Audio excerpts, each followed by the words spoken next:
Okay, so this is about the fifth time I've recorded this. I've been having issues with my streaming software, which is why there were no streams for sessions 6 and 7. Um, so I figured I'd record this as a sort of a brief synopsis of what actually happened during those streams. Um,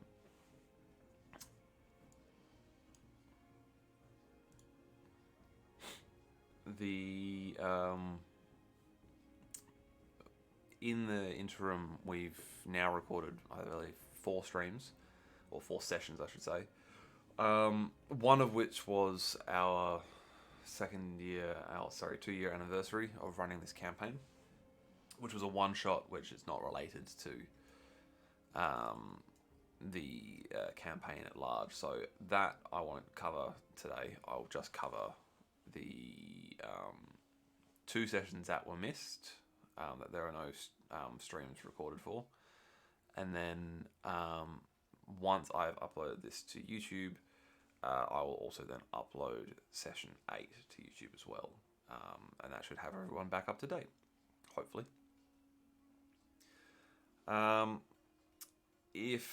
Speaking of YouTube, I have a YouTube channel. If you're watching this, you would know this, obviously. I might be able to upload this to Twitch. I don't know if that's something you can do, but I'll give it a go. If you are watching this on anything other than YouTube, I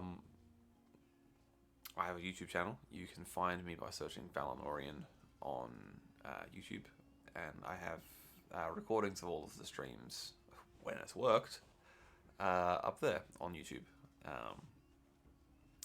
I also have a campaign website where you can catch up on session logs.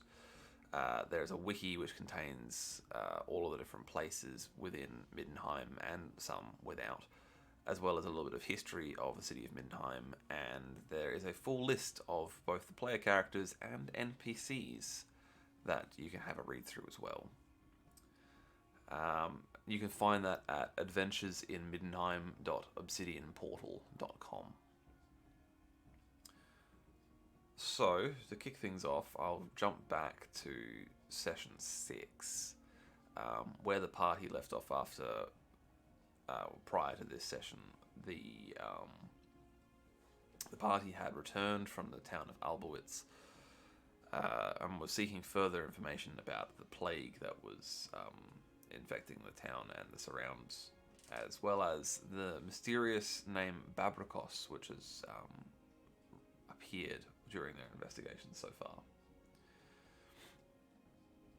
So the party head to the Collegium Theologica and speak with one of the librarians there.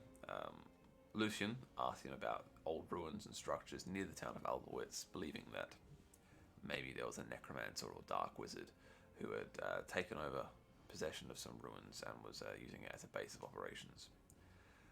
The librarian informs him of the ruins of Solsheim Schloss, which are about a half a day's ride north of the city of Middenheim and south of the town of Albowitz.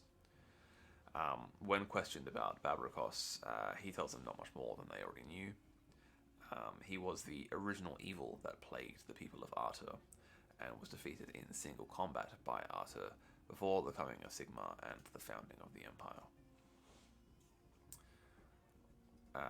Whilst Lucian and Heike stayed behind at the Collegium to continue researching, Wolfgang, Ulrich, and Gehenna head to the tavern nearby known as the Scholars to see if they can't learn anything further there. Wolfgang learns to play the game Auf Tafel, manages to win his first couple of games against the tavern keeper, but then loses to a dwarf patron. Ulrich, having watched these games and thought he's come up with the gist of it, also had a go against the dwarven patron and also lost. The party were then introduced to a celestial wizard by the name of Adalbero Spengler, who had been studying the history of Middenheim. He, when questioned about Babrikos, reiterated much of what they already knew, but added that Babrikos had been resurrected once before by his followers, who were known as the Eaters of the World. Later that evening, the party then reconvened at the Coppershiners, where Wolfgang had agreed to meet with Brother Bengt of the Church of Ulrich. Bengt and Wolfgang had a long but quite convivial discussion about theology and the differences between the two religious cults they follow. When asked about Babrikos, Bengt says that he can look into the archives that are kept in the law house, which are among the oldest in the city, but that it may take some time for him to come up with an answer for them. The following day, Lucian collects his completed leggings and jack from Greendale's leather supplies, and then the party heads to the Vermilion Pawn to collect their pendants that they found in the town of Alberwitz and find out what Master Lucas has learnt. Lucas unfortunately doesn't have much information to pass on. The pendants themselves are inert, but the glass sort of shard that forms the body of the pendant was at the very least made in the presence of Dar, but not made by Dar. He also shows off some of his magical wares that he has for sale, but none of them can afford it. The party then return to the Collegium and start researching again. Ulrich, being one of the two party members who can't read, decides that he's not going to spend his time in some musty old library, and is loitering outside when he overhears two students talking about the upcoming festival for the Graf's birthday. After questioning them in his usual gruff manner, he heads to the Worshipful Guild of Legalists, where he once again harasses the secretary there to inform him about the festival. She tells him he's better off speaking to the Commission of Public Works. When he heads there, he speaks with one of the organisers, and he manages to put the party's names on a list to potentially work security during the festival. So that is the events of Session 6. Session 7 is set about a week later in game time. And we started with a bit of downtime. Now, unfortunately, Wolfgang and Johanna were not present for this session, so it was just the other three party members. We will do their downtime at the start of Session 8, which you'll be able to watch on Twitch and on YouTube after this video goes live. So everyone did 2 downtime endeavours. Hiker's endeavours were an income endeavour, earning 8 shillings, and a research endeavour in law magic, which she succeeded. The information that she learned is just for her. She also purchased a large shield, an antitoxin kit, and a vitality draft. Ulrich also did an income endeavour, earning a whopping 28 shillings, and then he did a combat training endeavour for melee two-handed. And Lucian did a banking endeavour and banked 1 gold and 15 pennies at a 10% interest rate. He also undertook a research endeavour, but this time in law plants, which he also succeeded. Same thing, what he learned is private just to him. He used his free crafting endeavour with the concoct talent that he has to create a vitality draft. Now, he rolled so highly with that one that I added in an additional benefit. So not only does it do as a vitality draft normally does, it removes all fatigue conditions. It also gains the Imbiber, the fast creature trait, for 9 rounds. In addition to this, he also purchased another healing draft, another vitality draft, and a salwart, and purchased Hiker's old shield off of her. So moving on to the actual adventure itself, a week later the party assembles outside the Commission of Public Works along with other mercenaries and guards who have been hired for the security job. They are greeted by Andrea Brunn, who is the city's revels officer. She informs them that there has been a rumour of an assassination attempt to be made against the Graf's life at some point over the course of his birthday festival. She allocates all of them to various events over the coming days, with the party being allocated to tonight's performance at the Royal College of Music. I can actually show you the Royal College of Music.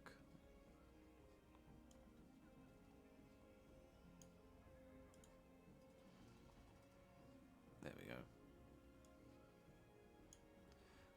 There is the Royal College of Music.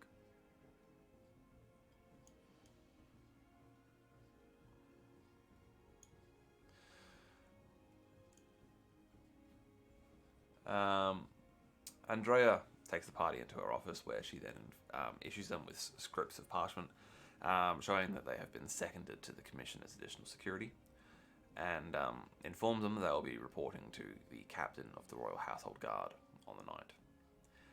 She informs them that the captain has specifically requested no bladed weapons. They'll be issued cudgels when they arrive.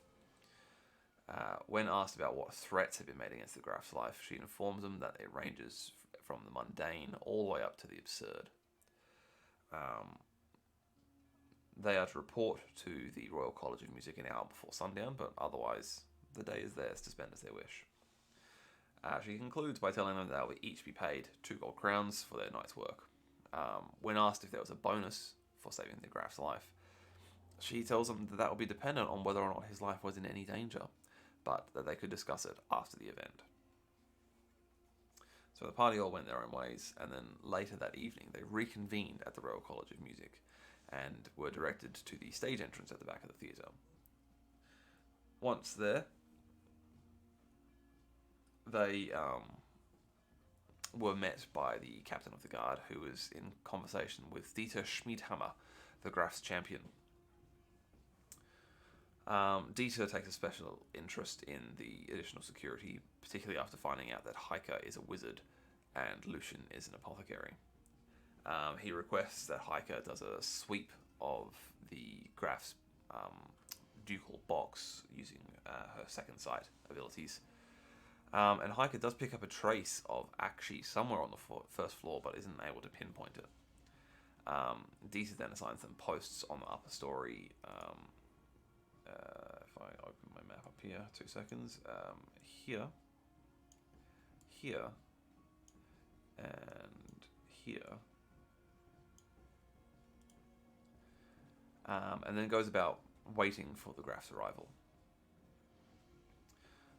While awaiting for the arrival of the nobles and other wealthy guests, Lucian notices a crowd forming outside some sort of protest. He asks the passing guard what the go is there, and is informed that they are a group called the New Millennialists, who are interested in social reform and equality for all, whilst at the same time lambasting the peasantry and the lower classes for not doing anything to improve their situation in life. As the carriages of the wealthy start rocking up, the crowd starts becoming noisier and more rowdy.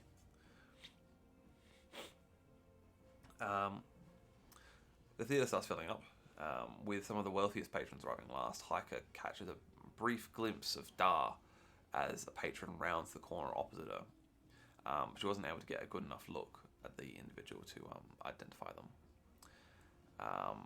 The Graf arrives, everyone takes their seats, and the orchestra begins to play.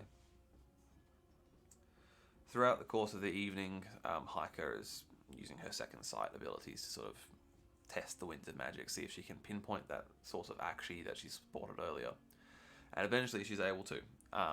She discovers that it's within the Graf's antechamber, which is here on the map. She's also able to pinpoint where she felt the sense of Dar earlier, where that individual has ended up. She immediately goes to inform Dieter of this development. Whilst this is happening, Ulrich and Lucian notice a patron storm out of the upper gallery in a fury, scrunching up and throwing away their pamphlet as they go. Ulrich follows this individual downstairs, but by the time he makes his way downstairs, he's already left the building.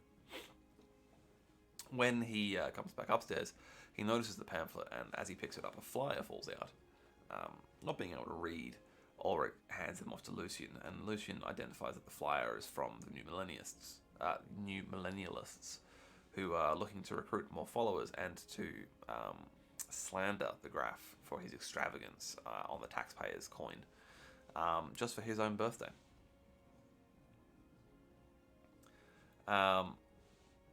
Heike and Dieter search the antechamber, and Hiker is able to pinpoint the source of actually to a potted plant next to the door leading into the ducal box.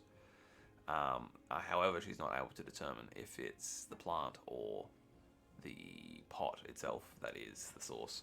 So Dieter orders guards up to remove the entire thing from the vicinity, and if possible to toss it off the cliff of sides if they can get it that far. Hiker also mentions that she spotted a hint of Dar earlier, and Dieter asks her to keep her eyes peeled during the intermission, which is about to start.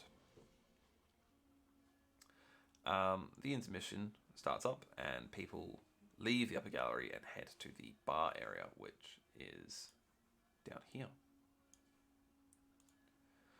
Hiker spots Jana Eberhauer, the associate chair of the Grand Guild of Wizards, and informs her about what she has sensed so far, and she offers her assistance should they require it. Ulrich is doing a walkthrough of the bar area, and as one of the bar staff moves a barrel of wine to go and tap it for the evening's festivities, he spots a barrel of wine that has just been sort of uncovered, that is got a strange marking on it, which he recognizes. He thinks back through his memory and realizes that he's seen it on a flyer a few weeks back for a group known as the Tenean Society. He goes and asks Lucian if he knows anything about the society, and Lucian informs him that it's a club for doctors, physicians, and healers who want to learn more about the nature of disease and the treatment of diseases. But he also finds it odd that they would have donated anything to this evening's event, let alone a single cask of wine. So he, after making a very impressive leadership test, orders the staff to put it to one side and not to touch it. As the intermission ends, Hiker once again spots the source of Dar, and this time she gets enough of a look at the individual to be able to point him out. She goes and once again speaks with Dieter, and together they go to the boxes opposite that side of the theatre to allow Hiker to point out the individual. She does so, and Dieter identifies the man as Gotthard Wallenstein, the chair of the Commission for Commerce, Trade and Taxation, and the chair of the Governing Council of the Merchants Guild. He arranges for more guards to arrive, and Jana is informed and asks for her assistance. Dieter and the guards arrest Gotthard, and when Hiker is confronted with him, she attempts to pinpoint the source of Dar, but is unable to. Gotthard insists that he is falsely accused, and Dieter is left with a difficult decision to make, but ultimately decides to have Gotthard removed from the vicinity and taken to the nearest watch station to be held for further questioning. Jana sends a runner off to the Grand Guild of Wizards to have a wizard come to the watch house as well to magically test Gotthard. And after that, the rest of the evening runs without a hitch. The performance continues and concludes. All of the guests head home with no further incident. And that is where we left off before we started our most recent session, which was recorded last week, which will be going live on YouTube probably later today after I've finished uploading this episode, or this little recap. So the next session for us will probably be towards the end of June. Keep an eye out on the socials for all that. I'll swap to that so you can see the socials there. So there's the website.